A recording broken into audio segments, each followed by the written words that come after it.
आज की ये कत्ल की कहानी कर्नाटका के जिला हुबली से। यहाँ पर एक व्यापारी है जिनका नाम भारत महाजन सेठ है।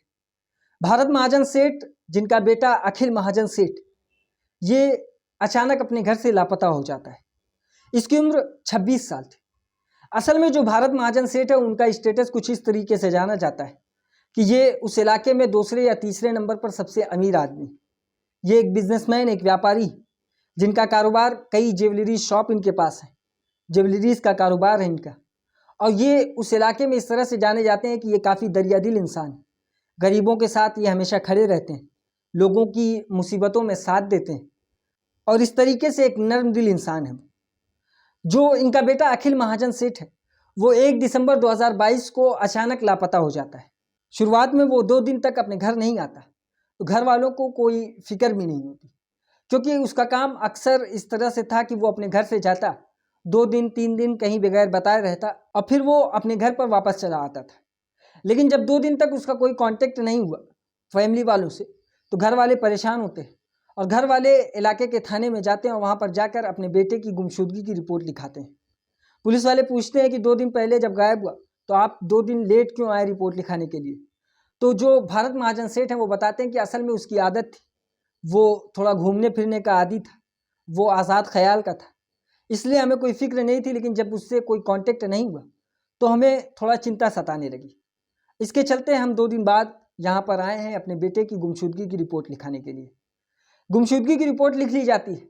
उसके बाद क्योंकि ये मामला हाई प्रोफाइल का था, उस इलाके में एक अमीर व्यक्ति के बेटे के गायब होने का मामला था, इस वजह से पुलिस तुरंत एक्टिव होती है और पुलिस अपनी तफ्तीश को आगे बढ़ाती है। शुरुआती तफ्तीश में जो अखिल महाजन सेठ है उसका कज़न, जिसने ये बताया पुलिस की बातचीत में, उसने ये बताया पुलिस को कि असल में मेरे पास एक अननोन नंबर से एक वीडियो भेजी गई है, जिस वीडियो में अखिल महाजन सेठ एक पहाड़ की चोटी पर खड़ा हुआ है और कुछ इस तरीके से महसूस हो रहा है कि वो सुसाइड करने जा रहा है। पुलिस वाले उस वीडियो को देखते हैं और उससे पूछते हैं कि ये किसका नंबर है। क्या ये अननोन नंबर है। ये नंबर मेरे पास जब इस नंबर से वीडियो आई तो मैंने इसे कॉल करने की बहुत कोशिश की, 2 दिन तक लगातार ट्राई किया, लेकिन जब मैं इस नंबर पे कॉल करता तो ये नंबर स्विच ऑफ बताता और कोई भी बात इस नंबर से नहीं हो पा रही है। पुलिस वाले उस कॉन्टैक्ट नंबर को लेते हैं, उसकी जांच करते हैं, लेकिन पुलिस को भी उसकी जांच में बहुत कुछ खास समझ में नहीं आ रहा था। अब पुलिस आगे की तफ्तीश करती है। तफ्तीश में सबसे पहला स्टेप वो ये लेती है कि वो उस पहाड़ की तरफ जाती है जिस पहाड़ की वीडियो अननोन नंबर से उसके कज़न को भेजी गई थी। वो उस पहाड़ की तरफ जाती है, जो वहाँ के सिक्योरिटी गार्ड्स थे उनसे पूछताछ करती है। वो इन सारी बातों से इनकार करते हैं, लेकिन तब भी पुलिस की एक टीम उस पहाड़ के नीचे जो खाई थी वहाँ पर लगभग कई घंटों की तफ्तीश करती है, खोजबीन करती है, लेकिन तमाम कोशिश के बावजूद पुलिस के हाथ कुछ नहीं लगता। ना तो अखिल महाजन सेठ की बॉडी लगती और ना ही वहाँ से कोई भी ऐसा प्रूफ या कोई भी ऐसा क्लू मिले जिससे कुछ साफ हो सके कि यहाँ पर कोई सुसाइड हुई है या नहीं हुई है। इस तरह से पुलिस तमाम तफ्तीश करने के बाद खाली हाथ वापस लौटती और फिर आगे की तफ्तीश करने का फैसला करती। वो तमाम इलाकों में जांच पड़ताल करती है, लोगों से पूछताछ करती है, उसके पोस्टर को अलग अलग इलाकों में चस्पा करवाती है, लेकिन इसके बावजूद उन्हें ऐसा कोई भी क्लू नहीं मिलता जिससे अखिल महाजन सेठ का कोई पता चले। अब पुलिस वाले दोबारा घर वालों से पूछताछ करने का फैसला करते हैं कि आखिर क्या माजरा है, क्या हो सकता है, क्या उसकी किसी से आपसी कोई दुश्मनी हो सकती है या कोई बिजनेस का लेन देन का मामला कुछ हो। पुलिस ये नियत के साथ फिर से उस फैमिली से दोबारा से पूछताछ करती है। दोबारा पूछताछ करने के बाद फिर यही पता चलता है कि असल में उसके घूमने फिरने की जो आदत थी वो काफ़ी ज़्यादा थी। वो बल्कि अपने ही इलाके में नहीं, बल्कि उसके पास पैसा रहता तो वो गोवा जाता, कैजीनो में जुआ खेलता और इस तरीके से कई मामला उसका जो था वो अय्याशी की लाइन में जाता था। पुलिस वाले ये सारी बात सुनते हैं और उसके बाद फिर और तफ्तीश करते हैं कि शायद इसके ज़रिए कोई क्लू मिल जाए, लेकिन ये भी काफ़ी नहीं था पुलिस के लिए कि ये पता लगा सके कि आखिर अखिल महाजन सेठ के साथ क्या हुआ या अगर वो जिंदा है तो वो कहाँ पर है। अब इसी बीच तफ्तीश के दौरान पुलिस को ये पता था कि 3 दिसंबर को ये मुकदमा दर्ज कराया गया है, जबकि 1 दिसंबर को अखिल महाजन सेठ गायब हुआ था और उसी के एक दिन बाद तफ्तीश के दौरान 4 दिसंबर को पुलिस को एक खबर मिलती है कि हुबली से 30 किलोमीटर की दूरी पर एक जगह है लाल काटघा, यहाँ पर एक खेत में लाश होने का जो संकेत बताया गया है। जो खेत का मालिक है, गन्ने का खेत है, उसका मालिक ये अंदेशा दिखा रहा है, ये अंदेशा जता रहा है कि यहाँ पर कुछ खना गया है और यहाँ पर लाश होने की संभावना है।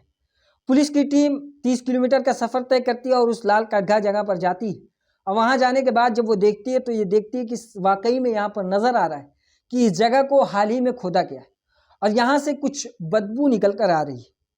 पुलिस को जैसे ये महसूस होता है, पुलिस उस जगह को खुदवाती है और उस जगह को खुदवाती है। लगभग 3 से 4 फीट की अंदर ही गहराई में ही पुलिस को एक लाश मिलती है और उस लाश के साथ वहाँ पर नमक, कपूर और लाल मिर्च का भी ट्रेसेस पाया गया, यानी ज़्यादा मात्रा में वहाँ पर ये सारी चीज़ें भी मौजूद थी। जो कि लाल मिर्च और जो कपूर है वो इस वजह से डाला गया था कि कुत्ते या फिर कोई ऐसे जानवर इसे खन कर वहाँ से निकाल ना सके, और जो नमक था वो इस बॉडी को डिकम्पोज करने के लिए आसानी से डिकम्पोज करती, जल्दी ये बॉडी गल जाती। इस वजह से ये सारी चीज़ें भी उसके साथ डाली गई थी।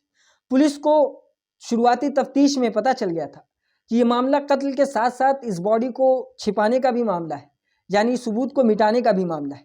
पुलिस अब उस बॉडी को निकालती है और उसके बाद फिर उससे मिलान करवाती, जो फोटो अखिल महाजन सेठ का उनके पास था उससे मैच करती है।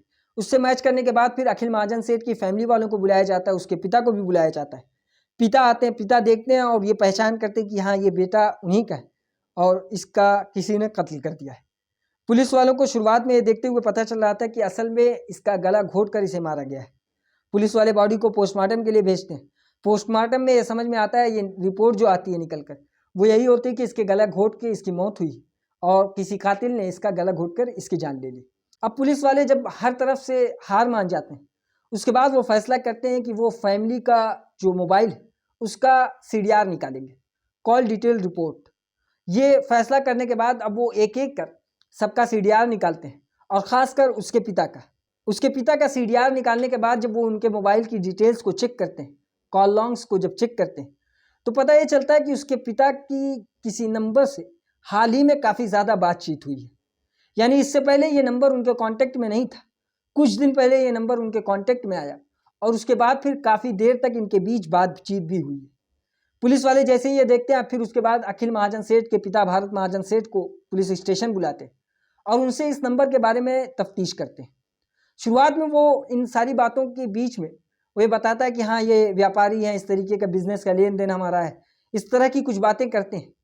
लेकिन पुलिस ये देखती कि जब वो ये सारी बात कर रहे थे तो उनकी ज़बान पे हकलाहट थी, उनकी ज़बान गड़बड़ा रही थी, लड़बड़ा रही थी। वो काफ़ी परेशान हो चुके थे, उनके पेशानी से पसीना टपक रहा था। ये सारी चीज़ों को देखते हुए पुलिस ये समझ चुकी थी कि कुछ ना कुछ लेना देना उसकी गुमशुदगी में, अखिल महाजन सेठ की गुमशुदगी में इसके पिता का भी लग रहा है। पुलिस वाले अब अखिल महाजन सेठ के पिता भारत महाजन सेठ से सख्ती से पूछताछ करते हैं। वो ये कहते हैं कि ऐसा ना हो कि हमें फिर अपने पुलिसिया अंदाज में आपसे पूछताछ करना पड़े। आप एक रिस्पेक्टेड पर्सन है यहाँ के, तो ऐसा ना हो कि हमें कुछ ऐसा कदम उठाना पड़े जो आपके लिए सही ना हो। ये सख्ती को देखते हुए भारत महाजन सेठ ने कहानी सुनाना शुरू कर दी और कहानी ये थी कि असल में अखिल महाजन सेठ के पिता भारत महाजन सेठ ने उसको कत्ल करवाया था और कत्ल कुछ इस तरह से करवाया था कि उन्होंने सबसे पहले अपने बेटे को अपने साथ गाड़ी में बैठाल कर एक जगह, यानी वही हुबली से 30 किलोमीटर दूर इस जगह पर, लाल काठगा जगह पर, यहाँ पर उस खेत में लेके गए।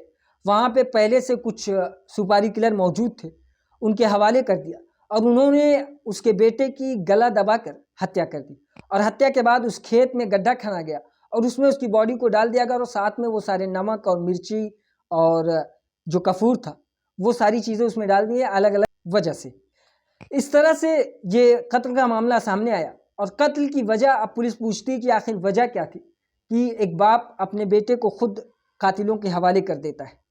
उसकी वजह जब उन्होंने बताई तो पुलिस वाले भी काफ़ी शॉक हुए।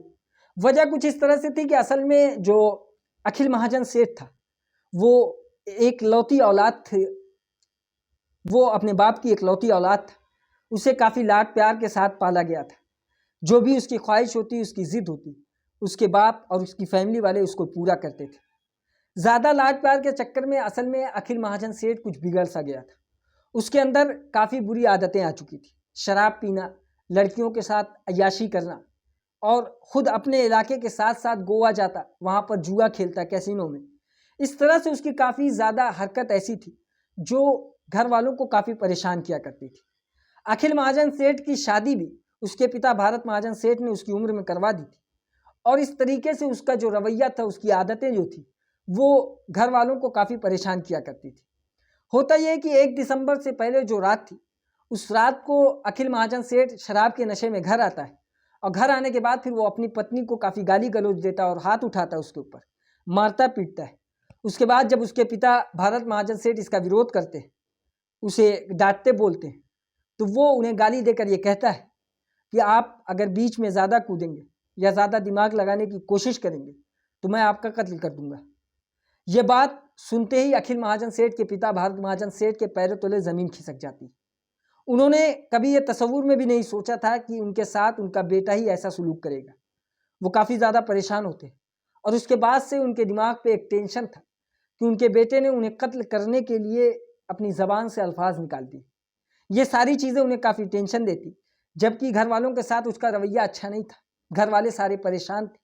अब भारत महाजन सेठ एक फैसला करते हैं कि वो खुद अपने बेटे को अपने रास्ते से हटाएंगे और रास्ते से हटाने के लिए उन्होंने सबसे पहले कुछ शूटर्स, जो कुछ सुपारी किलर्स थे, उनसे कांटेक्ट करते हैं और कांटेक्ट करने के बाद फिर उनसे पूरी प्लानिंग करते हैं और प्लान के तहत वो अपने बेटे को लड़ाई के दूसरे दिन ही अपने बेटे को वो अपने साथ गाड़ी से लेकर जाते हैं और वो ये प्लान बताते हैं कि मैं अपने व्यापार के लिए एक ज़मीन लेना चाह रहा हूँ, चलो तुम साथ में देख लो, उसके बाद फिर अगर पसंद पड़ेगी तो हम लोग फैसला करेंगे इसे लेने के लिए। जब ज़मीन का मामला आया तो शायद बेटे के भी दिमाग से वो सारा गुस्सा जो रात में उसने नशे में किया, वो सब कुछ उतर चुका था। वो भी अपने बाप की बात में आ जाता है और वो अपने बाप के साथ उस गाड़ी में बैठ जाता है। गाड़ी में बैठने के बाद फिर वो अपने बाप के साथ 30 किलोमीटर का सफ़र तय करता है और वही लाट काटघाट जगह पर जाता है।